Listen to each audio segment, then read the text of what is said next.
Hello, my friends. Today I'm going to do a reading on Rasputin, Father Gregory Rasputin. And the deck that I've chosen today is the Tarot of the Abyss. It's a beautifully illustrated deck. I don't think it's a particularly dark deck, but it is a black and white one, a monotone one, and the images are extremely powerful. And I just thought that this deck would be ideal for today's subject. So, Tarot of the Abyss. I want to find out, first of all, the energy around Father Gregory Rasputin. So, I have already shuffled. I'll just give them another further shuffle. Father Gregory Rasputin. I would like the energy around him when he was with the royal family, or the Tsar and Tsarina, rather, and their four girls and their son, the four princesses and their son, little Alexei. So I would like Father Gregory Rasputin's energy when he was around Tsar, Tsarina, and their five children. One more shuffle.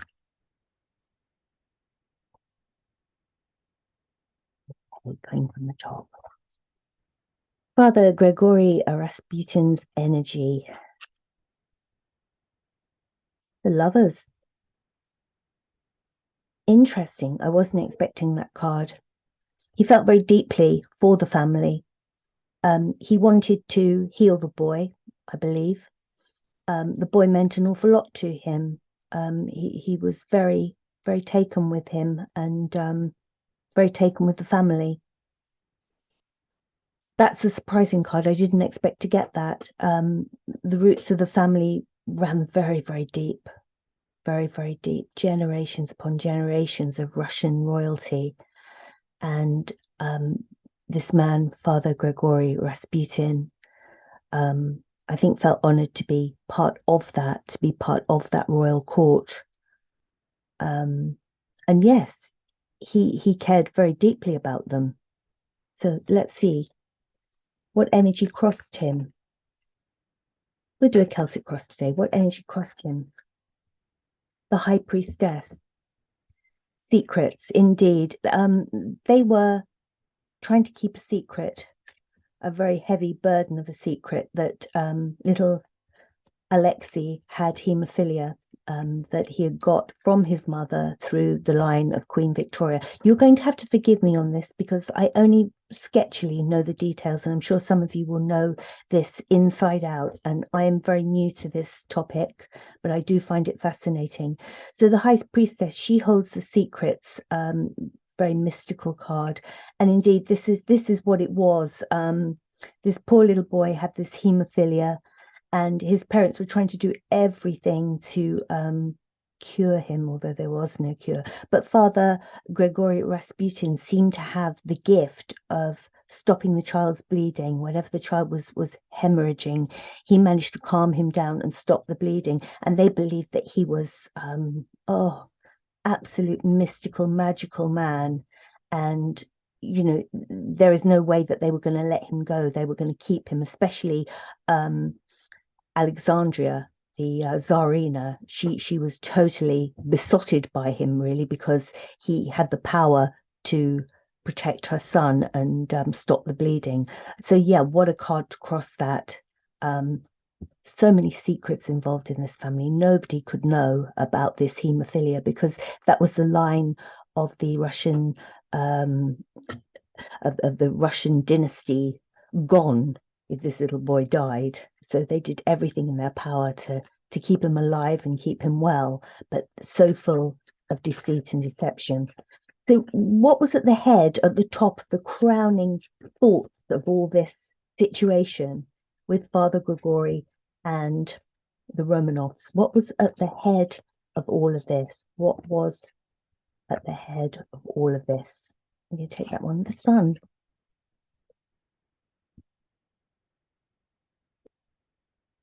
I believe that they looked on Father Gregory as, the absolute person that could just cure this. He was just the person that could make their son get up and, be a little boy again, and they actually thought the sun shone out of him. I think it's as literal as that. Sometimes the tarot can be as literal as that. This is what they felt about Father Gregory. He was a mystical man who was just bringing sunshine to their lives, because every time he healed their little boy and stopped the bleeding, he was able to be a proper little boy again, without this terrible, terrible, terrible illness. So he was the real light in the court for them, not for anybody else, but for the Russian royal family. He certainly was, and especially for Alexandria, the Tsarina.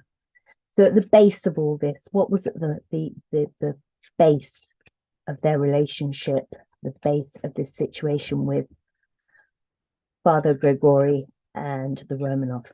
At the base, we have King of Cups. I think that the Tsar was an extremely emotional man. Him and the Tsarina, Nikki, the Tsar, and the Tsarina, Alexandria, they were so close. They had such an intense love. And the King of Cups, he absolutely adored her. And I think he had his doubts about Rasputin, but he loved his wife so much. And she thought that Rasputin was the light of, her son's life and his savior, his his medicine, his doctor, his everything. So I think that the King of Cups, who I believe is Nikki, the Tsar, went along with it. I think that many times that he thought that maybe this man was maybe not what he seemed, or was not the best person, but he did what he did and let it all happen because of the love he had for his wife. And so the recent past with them, although we're going back over 104 years, what was their recent past, the Tsar and Tsarina? What was their recent situation in the past? It's not there. Their recent situation in the past. Queen of Cups in reverse. Well, until Rasputin showed up on the scene, Alexandra had been absolutely bereft. She hadn't known what to do. Her little boy was bleeding and had this dreadful haemophilia. And I just think she was probably shouting and screaming and taking everything out on the King of Cups. I think she was beside herself with grief, the Queen of Cups. I should think all the emotion that she had, all the energy, all the emotion was just drained out of her, because she just didn't know how to cope with what was going on. And then, like a gift from the gods, Father Gregory turned up, and I think that turned her world up the other way. It reestablished her into being, a much more balanced Queen of Cups. And she could control her emotions because she knew that Rasputin had the situation in hand. That's how I'm viewing that. And then sort of the immediate future with this one. Again, we're talking about over 100 years ago, so future, that's a very strange word to use. But when Father Gregory came, what was then the sort of immediate future like around the court and around this family with their 5 children? What was the energy like then for the future? It was Page of Cups, yes. So emotional, so much emotion on the table. Page of Cups, yes. Oh, this man, this healing man, this mystical, magical man who has just brought sunshine back into our lives because he's returned our boy to us. This man has made everything Page of Cups. He's made everything new and fresh and, emotional again. Young energy. Our little boy is a proper little boy again. He's not in bed and bleeding. He's moving around. He's got himself back, and we as a family can move on. And we've got our emotions all positive and going ahead and so much energy. So that was the immediate reaction to it. This man was saving them and giving them a new start, and messages that, everything was all right. Emotionally, everything was fine. Nikki and Alexandra were fine, and little Alexei was living. And I think they believed with Father Grigori there, Nikki or Alexei would just continue to thrive. So what were the outside influences? So we've got the thoughts around Father Grigori, Queen of Pentacles. Well, he is a very earthy man, very much so. He kind of saw himself as someone who works with their hands. He walked for hundreds of miles to get to the Romanovs. He was very much got his hands dirty, got in there. Very sort of practical man, but unfortunately, he let his talent that he had for healing and the what can I say? He had a certain kind of magnetism, and he let that get in the way, and he became very controlling of people, and used women, and would drink and do all that kind of thing. But I think originally he saw himself as, I know this is a queen energy, but I think he saw himself as a very earthy man who would heal people and had that kind of loving, caring energy. But that was, that was the energy around him. And I think he changed a lot as he got money and he got infamy. He became much more self-serving. So let's just have a look at what other people thought about him, how other people saw him. Justice. I think that the justice card in this case, people didn't know what was going on. They didn't realize that this little boy had haemophilia. So I think that the people outside the court and the people who didn't know were thinking, well, who is this man, and what's going on? And this royal family, or this Tsar and Tsarina and their family, are behaving really strangely. They're held up in their court. They don't come out. We don't see them. What's happening here? And is Father Grigori behind it? And what is going on? Since this man's turned up, everything's gone very strange. They've gone very quiet. Since this man turned up, the court is very different. What's going on?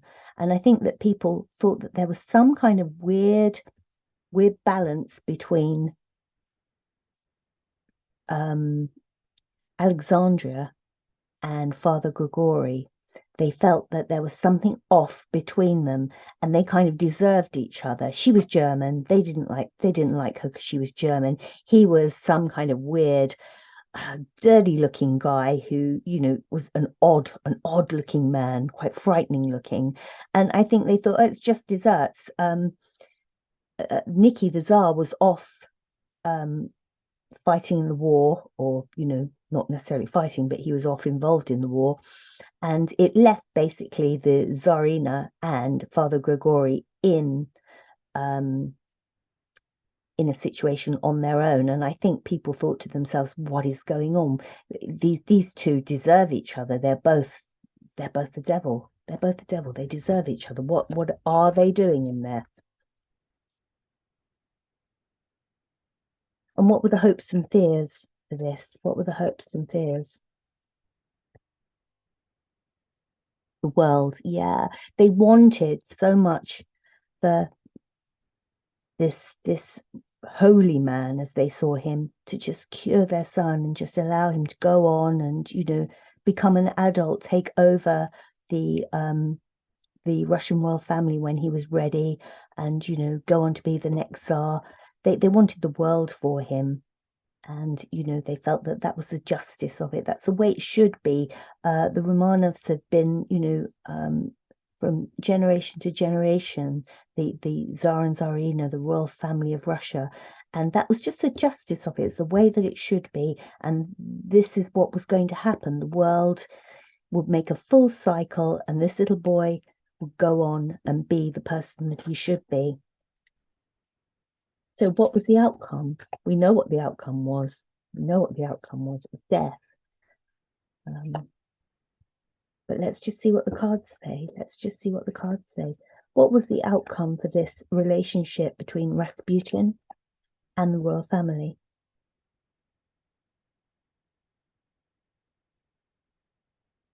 Let me take that one. Three of Cups. Well, there you are. You have the Tsar, the Tsarina, and Rasputin, the Three of Cups, all working together to keep this little boy alive. So now I want to know a little bit more about this situation. I'm going to keep the High Priestess, because that's very much the way I see Rasputin. And I'm going to keep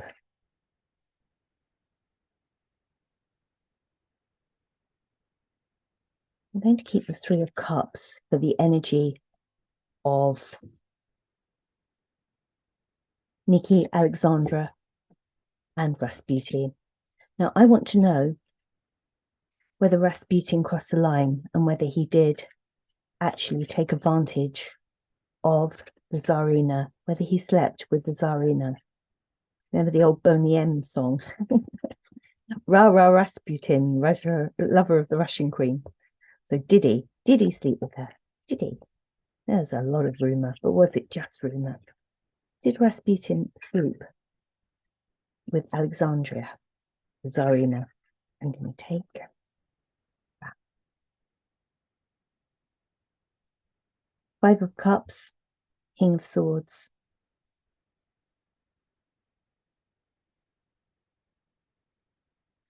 I think something happened. I don't think he slept with her, but I think she regretted. I think maybe he held her, or he comforted her. He may have kissed her, held her passionately, and she was very distraught about it because she absolutely adored her husband, and her husband was away fighting. So I think maybe in a moment of loneliness, the two came together, and she was absolutely distraught over the fact that she'd let him hold her, comfort her in a way that maybe only her husband should have done.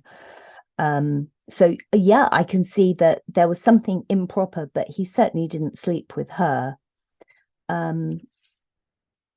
Let's just see about the children. We have four beautiful young girls involved in this. The oldest was Olga Romanov. Was Rasputin in any way improper with Olga Romanov, the oldest daughter? The oldest daughter. Four of Cups. So the Four of Cups in reverse. So no, I don't think so. I think he knew that it would be a very, very bad thing to do, that he shouldn't do that on his own doorstep, kind of thing. He was no, there were a lot of other women that he was involved with, but no, I don't believe that he did anything with Olga, although Olga being the oldest and probably Tatiana as well, I'm sure that he was tempted. This is in reverse. I'm sure there was a temptation there, but I don't believe he succumbed to it. I don't believe he did, not with Olga. So let's have a look at Tatiana. Tatiana was supposed to be, or was said to be, the most beautiful of the Romanov daughters. Great big blue eyes. And she was said to be the real beauty of the Romanov daughters. So just one more shuffle. Was he improper with Tatiana? The Empress? No. I think he saw how beautiful she was, and he knew not to. He knew not to. So I think it's fair to say that with the two eldest, he had respect there. So Maria and Olga, I'm just going to pull here, Maria and Olga. Yeah, yeah. I mean, Maria, you can see the tenderness in his hands. This Knight of Wands, he's holding this figure here, and this could even be the two youngest daughters. This could be Maria and Anastasia here, caring for them, holding them. King of Pentacles. No, a very earthy sign. So I think that he didn't. I think he was a vile man in many ways, in an awful lot of ways. He drank too much, and I think he boasted about things that he never actually did when he was drunk. He slept with many, many women, and was renowned for that. But I personally see from this that with the royal family, with the royal family, no, he was very respectful. And if there was any kind of contact between him and the Tsarina, it was just purely him comforting her. And I think she felt dreadfully, dreadfully guilty about it because of her love for her husband. Unfortunately, we know how the story ends, so we don't need to go any further. But I thought that was quite a nice reading, and I love these cards. Tarot of the Abyss. So thank you very much. Thank you for watching. Bye bye.